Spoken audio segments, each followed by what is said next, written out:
come on to a bit later on. So the VIs themselves were all qualified radio amateurs or retired marine operators. They were dispersed across the country, all over the country. They had their own receivers. They were very skilled in Morse, accustomed to fading, weak signals, QRM, QRN, much more than some of the professional telegraphers, which was one of the reasons they were chosen. Their age range was from 16 upwards, and disability, one of the most high scoring VIs, was actually a tetraplegic, doing it from his bedside very successfully.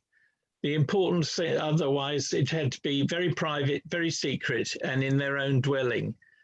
And they had to blend in and keep quiet and not let anybody know what they were doing. The main reason for them being scattered rather than in lots of, in a few central areas like the military were, was because of skip distances and things. It could mean that they could pick up signals from anywhere, all over the continent. And they were associated with MI6. They were originally organized to intercept foreign spies in the United Kingdom, but they didn't hear any because we were so successful almost entirely through the war in cutting them off and stopping them working as soon as they got here. But they did hear, instead of these spies, German spies in this country, what they did hear was 5-character groups, which of course turned out to be Enigma. And the VIs were organized initially from Wormwood Scrubbs prison. I don't know why they chose it. I suppose it was virtually bomb-proof. But in the end, it got too dangerous and they needed much more space. So they moved up north to Hounslow Park in Buckinghamshire, which looked after the technical things, supporting DF stations, foreign units that were traveling abroad, and intercoms for the mobile DF units, and the administration was there. But the place that everybody knows about is Arkley View in Barnet in Hertfordshire, known to everybody as Box 25 Barnet. The senior management were there and the training of operators was there. And basically all the work that the VIs did was sent initially through the post, but then very soon afterwards by motorcycle dispatch riders down to Barnet, where it was sorted, collated, and traffic analysis was done, which I'll talk about in a moment. And they also had maps and the big library there as well. And then they sent on all the work that the RSS, the VIs, were doing off to Bletchley Park. This is a typical log sheet, which the message form which the VIs used. And it was in duplicate with some sort of carbon paper between the two. And they sent off the two copies down to Barnet. And one of the copies had red remarks put on it by the people at Barnet, and was sent back to the VI. And you can see from what the notes that are written on it by various people, and whether a signal was being covered by somebody else very well, or what signals that they wanted to, particularly for them to listen out for. So these were transmitted. In the end, the final copy went off to Bletchley Park for cryptanalysis. The equipment that they used was basically, in that era, it was all amateurs were basically making their own kit in the 20s and 30s. Home designed and built, or the very famous company Ediston was supplying kits, which I'll come on to in a moment. Basically, it was long wire antennas that were used because it was unheard of really for amateurs to use anything else at that time. The main receivers that were used were Regenerative, which I'll come into in a moment, Reflex or TRF. But by the end of the war, so many national HRO receivers, tens of thousands, have been imported, and they were handed out fairly liberally to the VIs as well. For those who are interested in old-fashioned circuits, like I am, I suppose, that the basic circuit of a regenerative receiver is a positive feedback system with a grid leak detection. If you do want to look further into it, there are many, many different ways of in which the old valve regenerative circuits were put together. And there's a fascinating paper which this sheet came out of, this slide came out of, by Charles Kitchen. His call sign is November 1 TEV. And I've got the reference for it. Well, I've got a copy of the paper as well. It's a fascinating paper about how they made these regenerative sets more and more capable of almost as good as a lot of superhets. The very common one that was used by the VIs at the beginning of in the late 30s, even just before the war, when the VIs were just being collected together, a lot of them are using this kit. The photo on the left is out of an Eddystone catalogue, and the one on the right is a very good likeness of it, made much more recently, of course. And the 2 stood for the fact that it just had 2 valves. I won't go into its circuitry because there's too much to talk about. The advantages of regenerative receivers were they were cheap and very few components in them. So it was quite possible for people to design their own and get all the components. They were very sensitive, had a very high Q, and they had a relatively low power consumption. But there were some disadvantages. They needed a skilled operator who had 3 hands. They were not very stable. If you could easily make them oscillate enough to actually transmit a signal out onto the long wire aerial. Another problem was if you had a powerful station, it would often block any less powerful stations for quite a few kilocycles each side of it. And there were what they called the aeronautical effects. This wasn't putting them in an aeroplane. What it was the wind made the long wire aerial wave around, and the frequency changed with it because the initial RF stages either weren't there or weren't very good. But they were extremely successful in the first few years of the war. For those who haven't looked at the history of receivers between the regenerative and the modern day superhet, basically the other types were the reflex receiver, which is quite a cunning thing in that it uses an amplifier both at RF frequencies and at AF. And if any of you played with a wireless set 38, that had a reflex receiver in it. And the next step up from that was the TRF, which looks like a reasonable idea, but was an absolute pig to get all the stages tuned to the same frequency. If you do want to look further into the history of these radio receivers, there are 2 interesting books. One is The 50 Years of Valve Radio Communication by Keith Thrower. This is published by the Defense Electronics History Society, DEHS, which is a fascinating group in the UK and with a lot of international people involved as well. Quite a number of them from Holland. And the DEHS deals mainly with equipment that was used both in communications and in radar. and it's a good society with a good journal that comes out every month. The other interesting book I found was Behind the Front Panel, which is basically the history of exactly what it says behind the front panel of the regenerative and TRF and reflex receivers around the 20s and 30s. So the two interesting books, the one is the one on the right is available from Amazon, and the one on the left, the 50 Years book, you can get from the Defense Electronics History Society.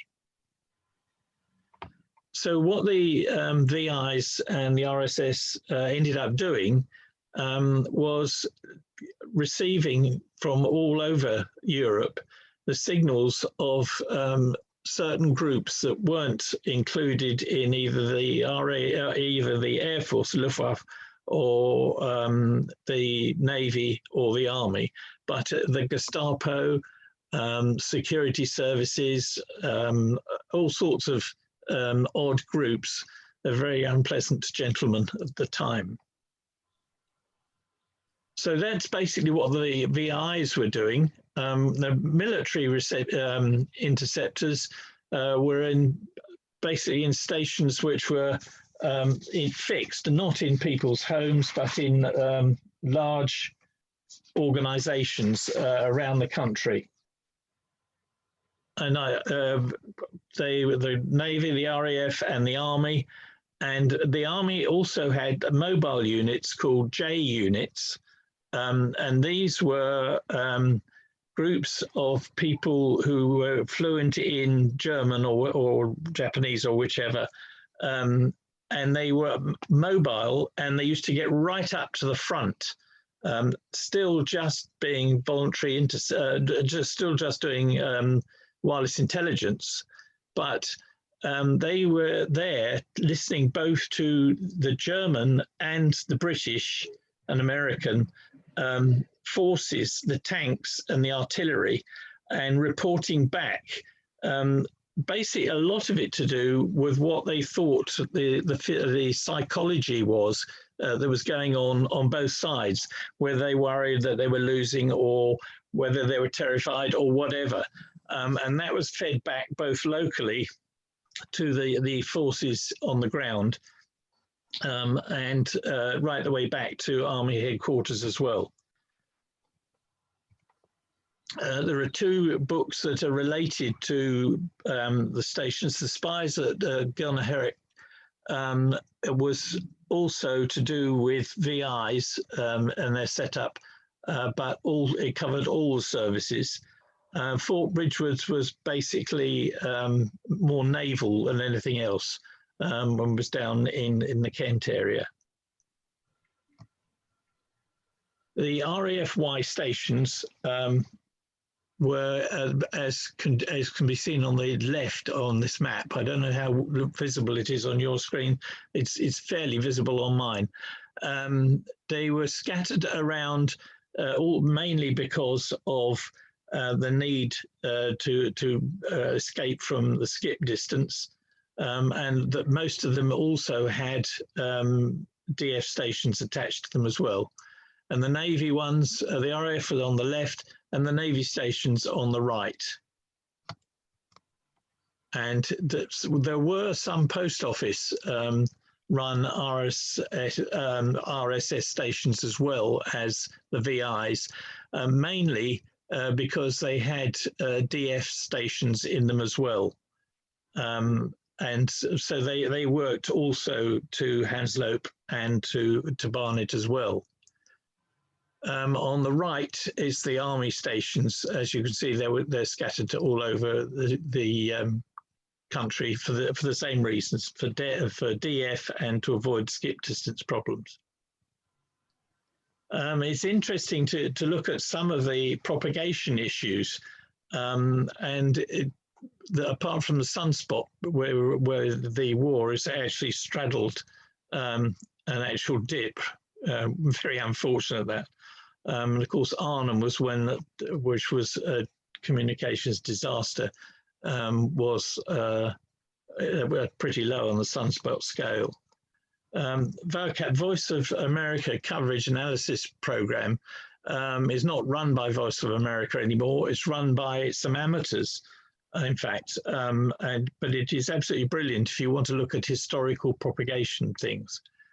I mention NVIS in a sec because a lot of the reception and even the transmission, especially from secret stations, would really be classed as NVIS these days. So there's the sunspot, and it's sort of straddled the nadir of the sunspot cycles. This is a VOCAP prop, which you can set up to look at the transmission between any two parts in the world, and at a particular date or time or frequency, and it will tell you what the best frequencies are to use. You can play with it for hours, and that one, as you can see, I did that one for October 1942. Which was from the UK to Egypt, I think it was. But that you can get that chart as well as plotting it on the map. Now, I mentioned the skip zone problem, and that's why there were a lot of, especially the VI stations scattered right over the country, a lot of them duplicating in what they were listening to.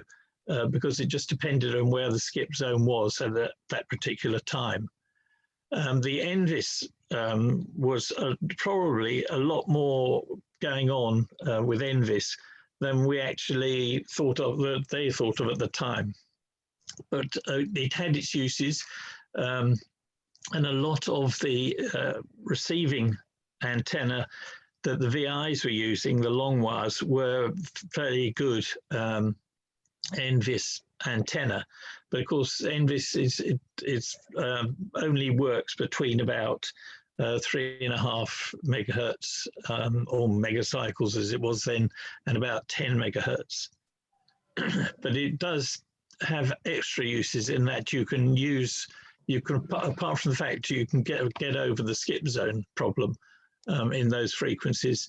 Inadvertently, it may well be that they were being transmitted in such a way from the depths of a valley that they could only be heard by the NVIS techniques in the UK.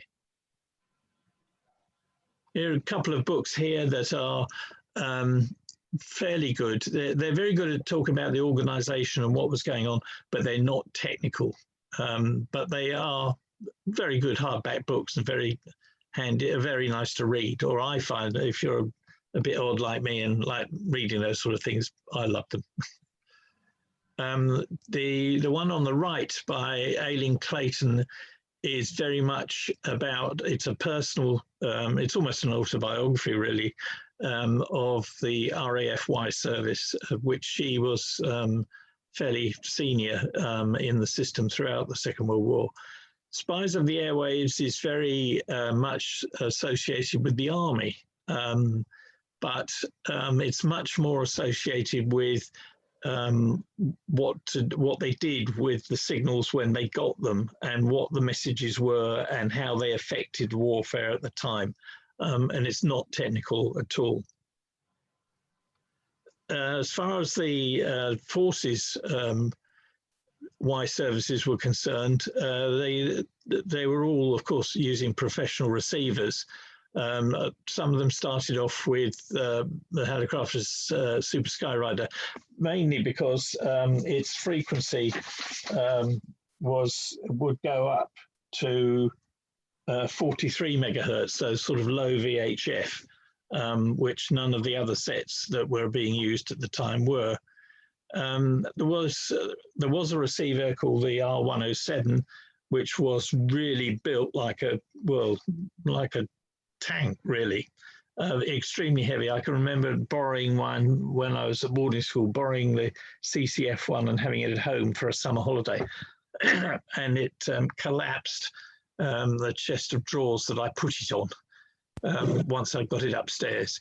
But that was soon superseded by in the Y services by the a British-made device called the R206, which everybody hated.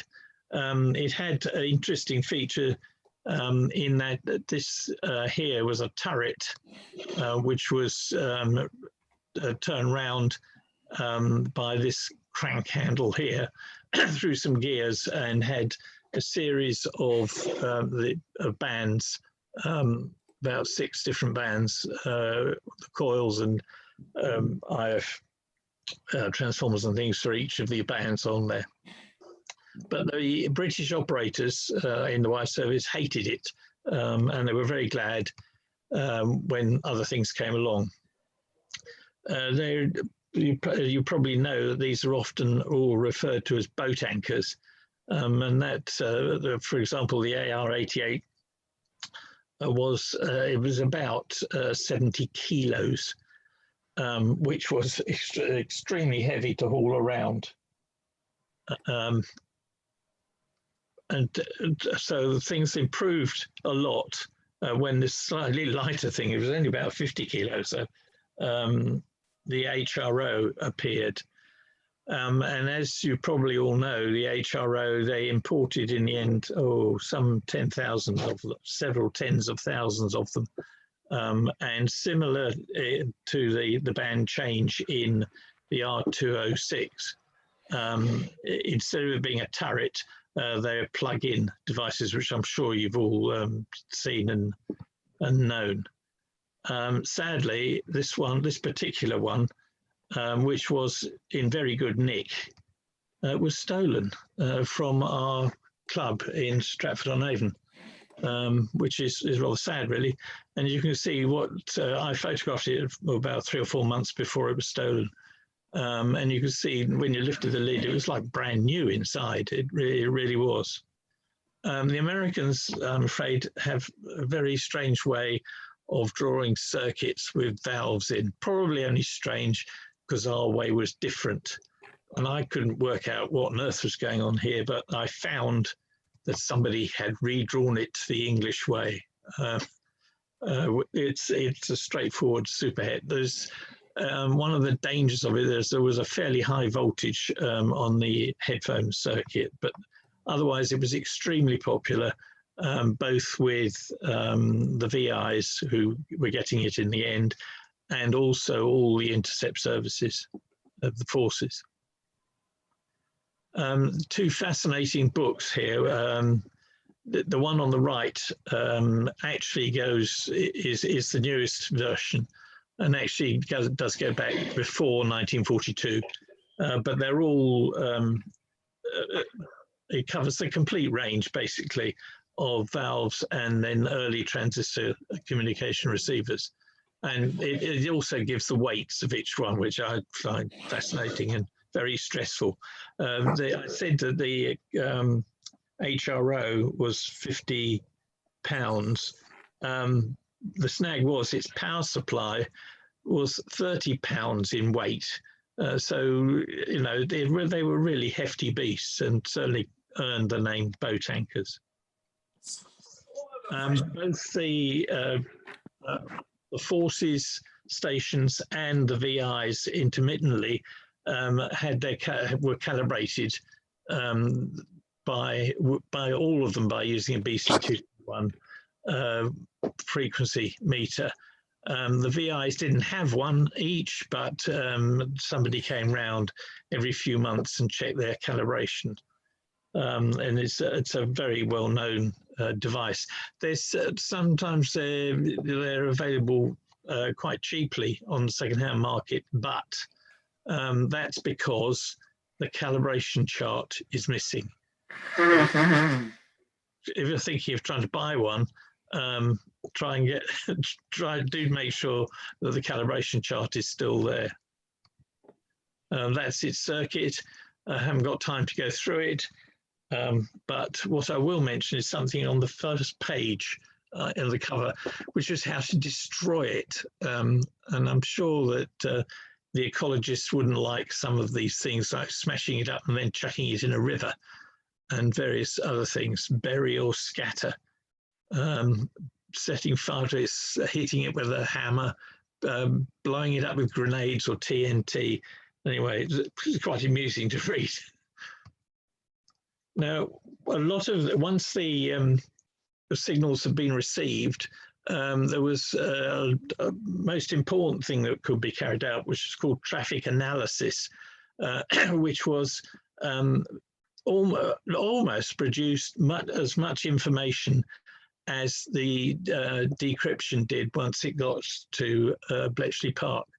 But the traffic analysis was often done at either the military Wise station or at Barnet for the RSS signals, and it was basically not looking at the code, but looking at the external features of the messages, the frequencies, the call signs, the message numbers, location, if there was DF available, transmission schedules. All of these sort of things could be put together to form a picture, and they kept huge card indexes, and they could see whether whether stations were moving, and they got to know what that station covered, how many troops or planes or whatever it covered. And then there were more interesting things, or fascinating things really, the radio fingerprinting and looking at the fists of the operators. And a lot of the Y service people could recognize people by their fists. One of the strange things about this was this variability that occurred, which I hadn't known before, and I'm sure most of the time the human operator doesn't notice it. But using an undulator, which is basically a pen recorder, they could detect that if there was a single dash followed by or before two or more dots, then the dash was always longer than when it wasn't that way round. And it was things like this that they could pick up, especially when using the Serpentina undulator. It used an awful lot of film, but of course they didn't have the benefit of having digital recorders at the time. But that was one of the ways in which they would notice a person's fist. Otherwise, there was crude oscillography, which they would look at things like the key clicks, chirps, harmonics, frequency drifting, whether it's fast or slow, the phase at keying, superimposed hum, and some very experienced observers could even tell whether the antenna was wet or dry. And the importance of that was when listening to submarines. So the role of all that traffic analysis was to form a database and produce the intelligence from just that, apart from the decrypted signals. And it supported the decrypted signals. And you could even derive an order of battle by seeing that and also getting DF bearings on it. And also you could counter deception, because occasionally they would deliberately send signals which were denying. I mean, we did it as well. For example, during just before D-Day, they built a completely non-existent army up in East Anglia, and I don't know whether the Germans or not had noticed that, but they could have by looking at the traffic analysis, and especially the DF signals, DF bearings.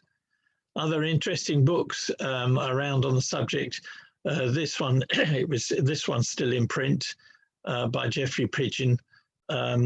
It's fascinating. It was mainly about the things that happened in Buckinghamshire, Hounslow Park, Wadden, and all a lot of the engineering stuff that was going on there, and at Bletchley Park. Now, it wasn't just us that were doing it. The Third Reich was listening as well. The book on the left is a very good description of this. It's a hardback book, but the one on the right is more fascinating, really. It was that TICOM was Target Intelligence Committee, and it was set up in 1945. And basically, what they did, were they sent as the Allies advanced into Germany and through Europe. This group of engineers and signal specialists followed. Not right at the front, because they didn't want them. They were very knowledgeable in what was going on in the UK as well, so they didn't want them captured at all. But they followed our forces and tried to get at any radio or whatever systems before the Germans managed to destroy them. Or in one case, they chucked tons and tons into a lake. And it was the TICOM people managed to get it out as well, get it out of the lake as well, and send it back to the UK. They were split up. I'm not going to try and pronounce these titles here. They basically looked at these 6 different organizations that were involved in Germany in analyzing and cryptanalysis of our signals. This is the same 6 and roughly what they were, but I'm not going to try pronouncing that. But the interesting thing was that they were all independent. TICOM found that they were all independent, no sharing of decryption techniques, and a bitter rivalry between each of them.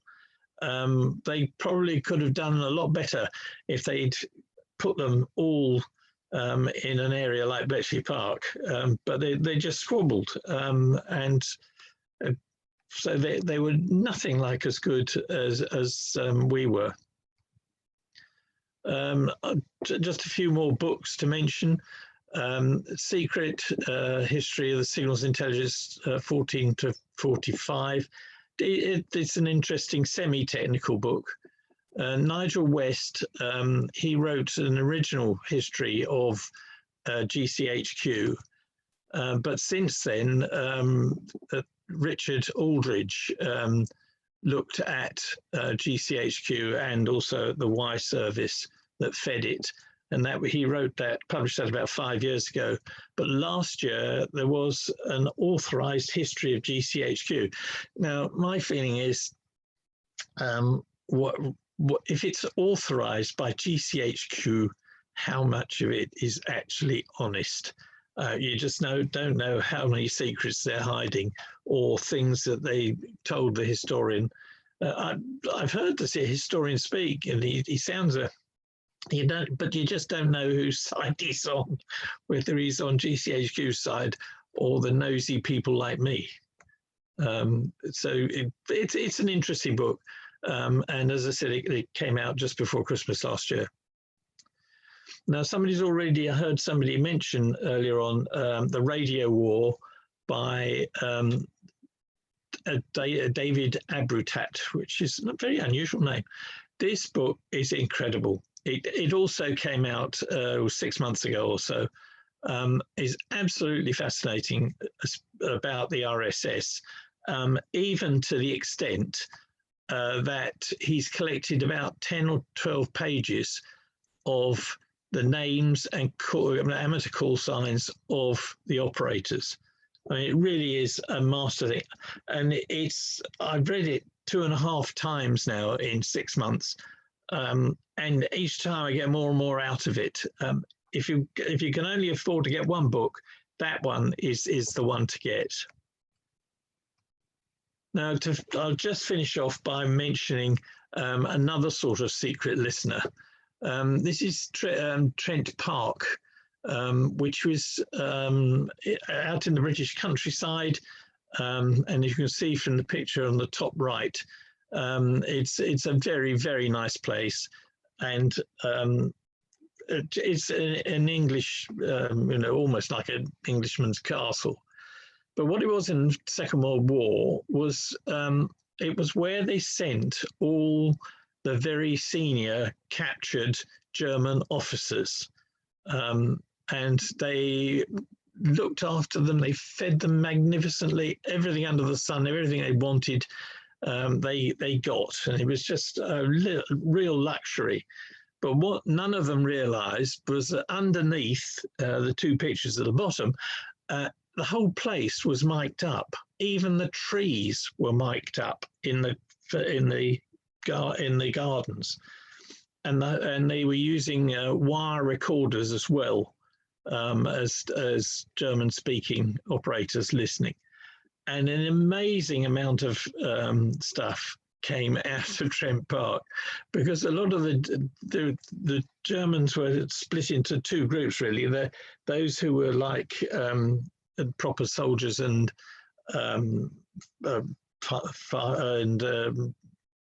naval and Luftwaffe senior officers, and they were the same but very Nazified ones, and they squabbled and fought and discussed things quite openly, and gave away no end of senior secrets from that they've been discussing.